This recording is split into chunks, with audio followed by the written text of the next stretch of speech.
man. Detroit versus everybody, man. Detroit, we rep the hardest, man. We gain the hardest. You know what it is, man. Detroit, CJ, holla at your boy when we get home. Don't forget to check out our sponsor, The Health Blaze, at thehealthblaze.com. 100% all natural products from lotions, soaps, foot soaks, bath bombs, and much, much more. Use the promo code Goodfella1Boxing. Tell them your boy CJ Goodfella sent you. Get 18% off. We out. All right, I didn't feel like doing this video yesterday or last night, so we get to it today. Brandon Figueroa stops Luis Nery in 7 rounds. I think at the old StubHub Center they had that. Let's talk about it. Hit that subscribe button, bell icon button, share the video. And yes, I did watch the fight. I really didn't pay attention to the fight card. I seen Xavier Martinez did fight. Danny Roman fought, but that really wasn't my attention. So, you know, people saying it was a great fight card. I had it on, but honestly, I couldn't tell you. But yeah, you look at Brandon Figueroa, man, and you know, ultimately persistence and pace and work rate was just too much for Neri. I seen Neri before. Usually Neri like to pace himself in the fight. I seen he like to pace himself in the first half of the fight, then turn it up in the last half. And simply what happened was he got outworked. You know, he got outworked and he couldn't control the pace. And Figueroa just kept stepping it up. And people thought Figueroa was losing the fight because Neri was landing more punches. But then again, ring generalship, effective punches. You know what I'm saying? And he landed more effective punches, even though if they didn't look as hard, or he didn't get the off factor. You know, it was some situations where they exchanged, and Neri would land 3, 4, 5, 6, 7 punches in the exchange, and Figueroa would land 3 or 4. But it's 3 or 4, 1 or 2 to the body and 1 to the head, was hurting him. You know, and that's why I really talk about copy pox or punch stats. That's why I really talk about they really don't matter. You know, because people. You can't gauge how hard he hit. You know, a lot of these fighters got the poker face, my poker face. But ultimately his punches were more effective than Nery's Neri. And Neri was a guy coming up in weight. You know, he already been up in weight, won the title. But like I said before, you know, what he would have to do different was he sat there with his back against the ropes. That's never good. Almost the entire fight when he was punching against Figueroa. One of the reasons why Figueroa had more leverage was Figueroa blocked him. He was coming forward.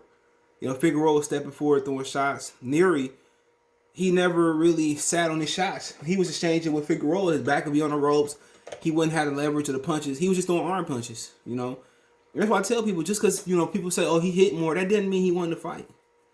You know what I'm saying? When you sit down, when you sit on your shots, they're more effective. You know, if he threw 3 effective shots instead of 7 shoe shine and touching shots, that's more effective. And what he did, you know, Figueroa would throw hard to the body, pow, pow, and there he come back with a, you know, even though like he was hitting him, but you know, Figueroa 1, 2 shots, Figueroa would sit on his shots and boom, boom, then rip to the head, boom, boom. That was more effective because he had leverage. He sat, it was quality over quantity. That's the best way I could put it.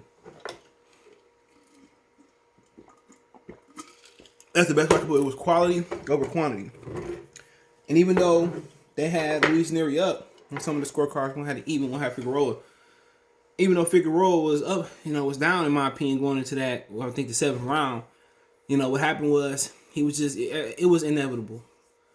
I think the round before that, he started hurting Neri, and Neri started to, you know, his poker face started to go away, and he started to really show that those shots were really effective in hurting him. And ultimately, like I said before, it was just too much. It was too much, man. And it wasn't just a body shot, man. It was just he didn't want to be there no more because he couldn't fight at that pace. And he shoot shine. He didn't know how to fight like that. People said he was inside. He was outworking Figueroa. You know, he was, but Figueroa was winning a war. You know, and Luis Neri was winning a battle, and ultimately Figueroa thudding shots. His quality of shots, you know, his quality of shots is better than his quantity. That's why you can't really go by punch stats, because you really don't know what shots are more effective. You know, and Figueroa took a lot of shots, but guess what? He got hurt in the first round too. I think it was the early first or second round. He got hurt, but ultimately, you know, he bit down, sat down, put his chin down, and he just started going to work. And Neri was just too small to handle that work rate, you know.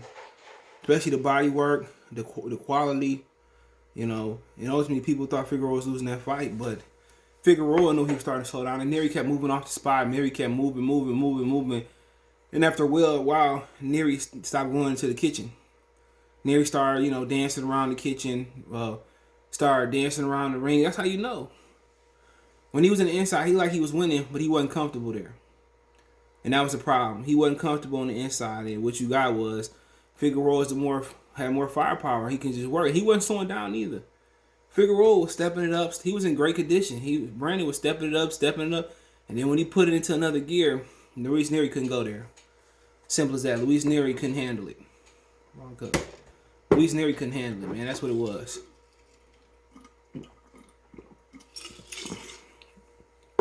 They had a game plan. It wasn't so much the body shot, it was the work. Work. And Neri just, it wasn't even so much that Figueroa was bigger and stronger, it was the pace. You know, that's an underrated attribute when you can control the pace. Some fighters can fight 12, 15 rounds at a certain pace. You know, they could. You know, and other fighters, you know, they can fight at any pace for 12, 15 rounds. So, you know, for the most part, Figueroa pace was just monstrous, rapid. And you could just tell Neri just kept moving. You know, Neri wasn't comfortable. If he was really went on the inside, why he wasn't pushing Figueroa back? Because he was throwing arm punches. And, you know, honestly, people say Neri need to go back down and weight. You know, and maybe that's true, but you can't bully everybody. Some people you can go on the inside with and finesse them and move off the spot. He was sitting there with Figueroa too much, sitting, you know, in mano a mano with Figueroa. He should have been pop, move. Should have been fading, you know, moving off the spot, turning Figueroa.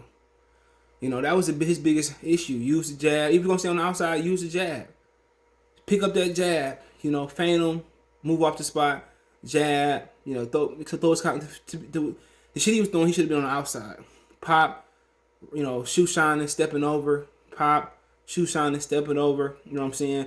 You know, then pushing him back, pop, clinching. He had the skills to win last night, to be honest. He had the skills to win last night, but he didn't have the proper game plan. You know, I forget who his coach was, but he didn't have a proper game plan last night. You know, he only 26 years old. He could definitely come back. So, to me, he just needed to touch, slide, touch. You know, slide, push forward, clinch. He could have beat Figueroa. Figueroa ain't that complicated. He ain't that complex. But he made it seem. He just caught in a dogfight last night. You know, he thought he had more firepower. You know, when he didn't. You know, you move up in weight, things change. The guys get heavier, not just by 4, 8, 7 pounds, whatever it may be.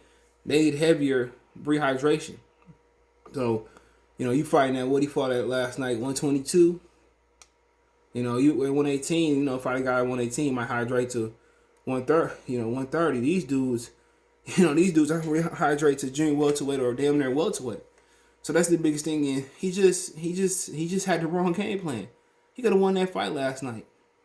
Don't sit there with the banger to do that's bigger and have more puncher power. Outbox him, take the air out the tires, then take him out down the stretch. But, you know, at the end of the day, you know, he chose to ride who he ride with. But, you know, Figueroa was a big guy in there last night. We seen very big guy and 72-inch reach. That's the same reach as Errol Spence, you know. Even though he didn't pretty much use it as well, but, you know, to me personally, I would have had a totally different game plan for that fight. I would have had a totally different game plan. It wouldn't even have been like that. You know, maybe he needed a black trainer because that fight wouldn't have went down like that.